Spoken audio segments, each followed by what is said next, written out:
Good morning, good afternoon, or good evening, my beautiful hot messes. My name is Mistress Lavender, and today I'm reading The Art of Seduction by Robert Greene.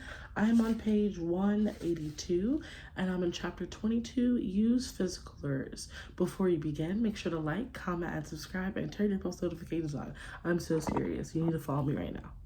Let's begin. Use physical lures. Targets with active minds are dangerous. If they see through your manipulations, they will suddenly develop doubts.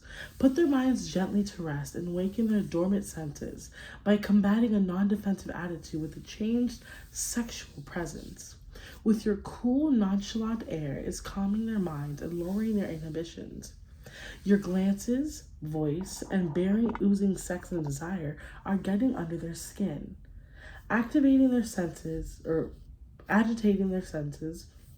and raising their temperature. Never force the physical. Instead, infect your targets with heat. Lure them into lust. Lead them into the moment of intensified present in which morality, judgment, and concern for the future all melt away and the body succumbs to pleasure. Keys to seduction.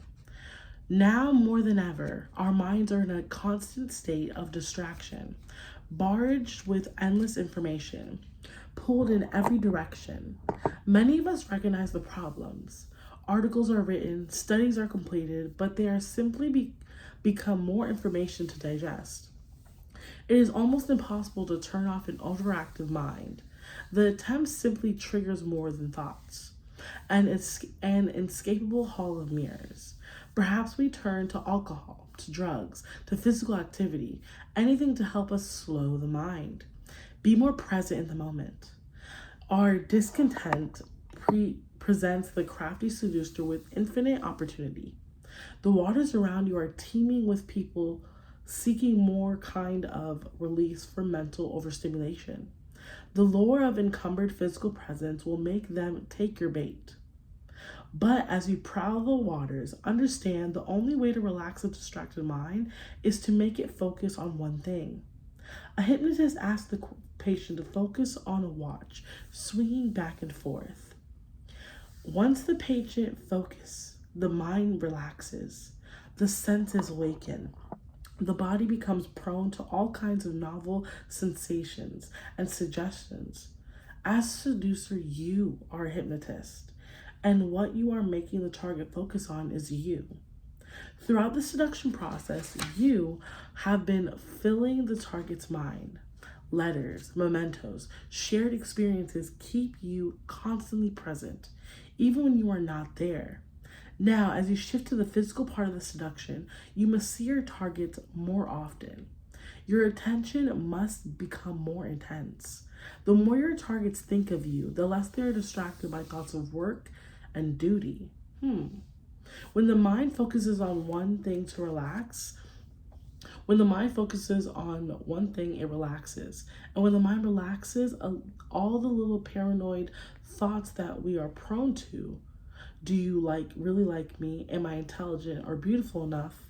What does the future hold? Vanish from the surface. Remember, it all starts with you. Be undistracted, present in the moment, and the target will follow suit. The instant gaze of the hypnotist creates a similar reaction in the patient. Once the target's overactive mind starts to slow down, their senses will come to life, and your physical lures will have double the power.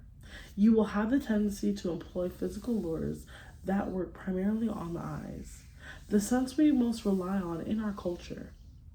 Physical appearances are critical, but you are after a general agitation of the senses. The senses are interconnected. An appeal to smell.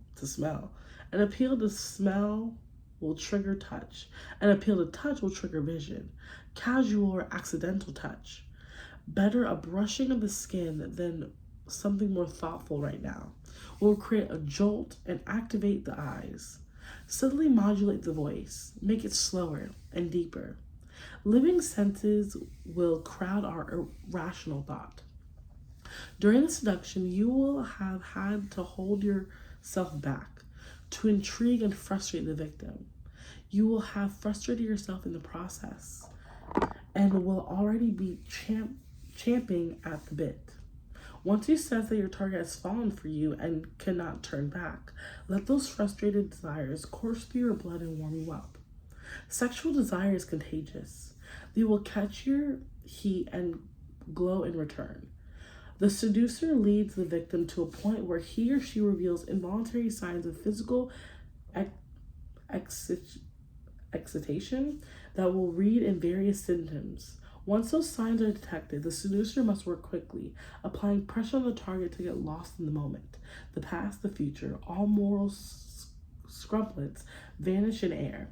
Once your victims lose themselves in the moment, it is all over. It is all over. Their mind, their conscience, no longer holds them back. The body gives in to pleasure. In leading your victims into the moment, remember a few things. First, a distorted look, tousled hair, ruffled dress, has more of an effect on the senses than a neat appearance. It suggests the bedroom. Second, be alert to the signs of physical excitation, blushing, trembling of the voice, tears, unusually forceful laughter, relaxing movements of the body. Any kind of involuntary mirroring their gestures, imitating yours, a revealing slip of the tongue, these are signs that the victim is slipping in the moment and pressure is to be applied. Seduction, like warfare, is often a game of distance and closeness. At first, you track your enemy from a distance.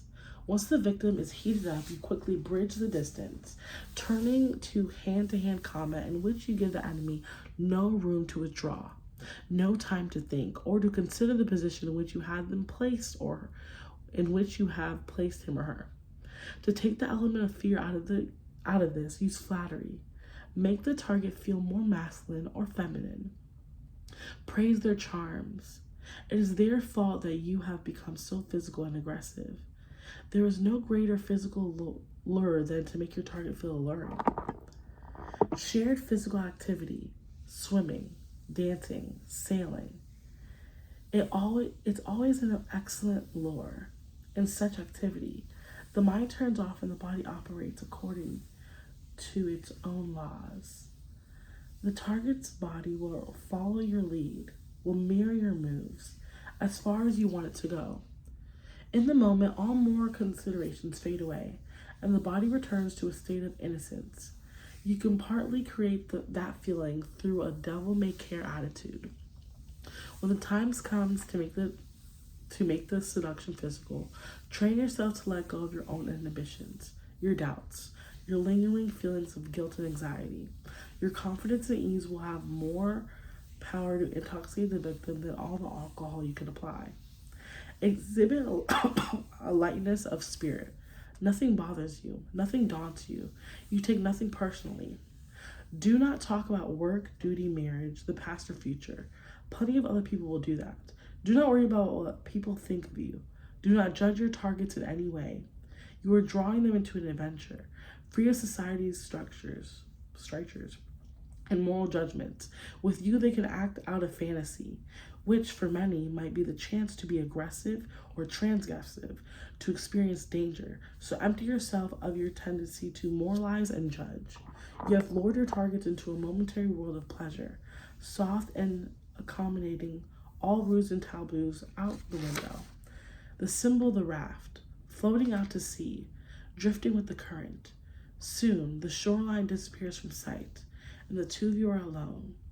The water invites you to forget all cares and worries, to submerge yourself without anchor or direction, cut off from the past. You give in to the drifting sensation and slowly lose all restraint. I'm stopping there on page 88. The next episode will be page 189, Master the Art of the Bold Move. This is a very good book. Every time I read a chapter, I'm like, oh, I'm learning something new about seduction and just learning more about yourself as well. Like, what kind of, I feel like everybody is a seducer. So it's kind of like, what seducer are you? Like, you might think you're not, but you might be. You never know. I would definitely give this book a try. You know, it's a international, big boss. He said I'm an international bestseller. Okay, brother Green. Oh, I see you. But again, my name is Mistress Lavender, and I'm stopping there. And make sure you like, comment, and subscribe, and turn your post notifications on. I'm so serious. Turn them on. You're welcome for my existence. Bye.